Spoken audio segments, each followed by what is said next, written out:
Hey everyone, it's Janelle. So today I'm going to talk to you about one of the most important people in my life, and that is my grandfather. I believe that grandparents and grandchildren have a special bond in life. And today when I share my memories with you, I hope you can see the bond that my grandfather and I share. We have about 22 years of memories together, and it was hard to whittle down to just a few to share with you today. The first memory I'd like to share with you is the first memory I can ever recall of my grandfather. I was at his house playing in the back bedroom. I accidentally fell over backwards and hit my head off the bed frame. He rushed me to the hospital. I ended up splitting my head open and needing stitches. This memory is important to me because not only is it the first memory that I can recall of my grandfather and I, but he's also caring for me like he did for so many years in this memory. The next few memories I'm going to share with you are about teaching. So the first memory is my grandfather teaching me how to drive. I was about 12 or 13. He'd set me in his lap in his truck on the way to the camp on the dirt road. He'd let me steer. He'd tell me when to turn, what to look out for, and what potholes I could go through. The next teaching skill, though, was me teaching him. I taught him how to text on his phone. At first he wasn't very good at it, but as some teaching went on, he got used to it. And now he can text me anytime he wants, and he's 75. The next memory I'd like to share with you is another one about caring. My grandfather got into a car accident about 3 years ago when he fell asleep at the wheel and hit a tree.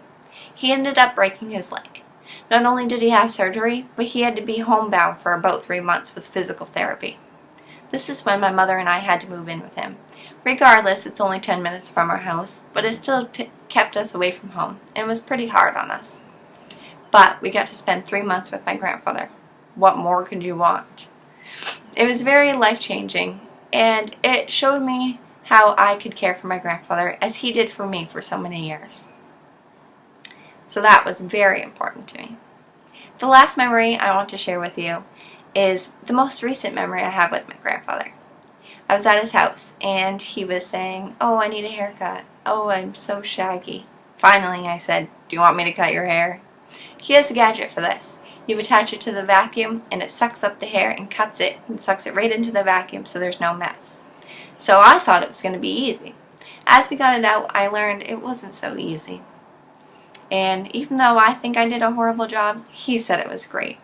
And he loved it. He said, "How am I going to repay this?"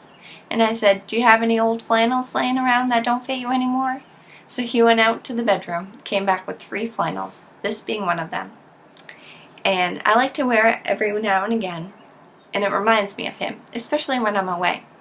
4 hours away right now, 5 hours when I'm away at school. So this is why one of these shirts are very special to me. I think that you should cherish every moment, because my grandfather's 75. He has so many medical issues. He's not going to be around forever. So every moment I can share with him is very important to me. But any moment you can share with anyone is very important because tomorrow is not promised.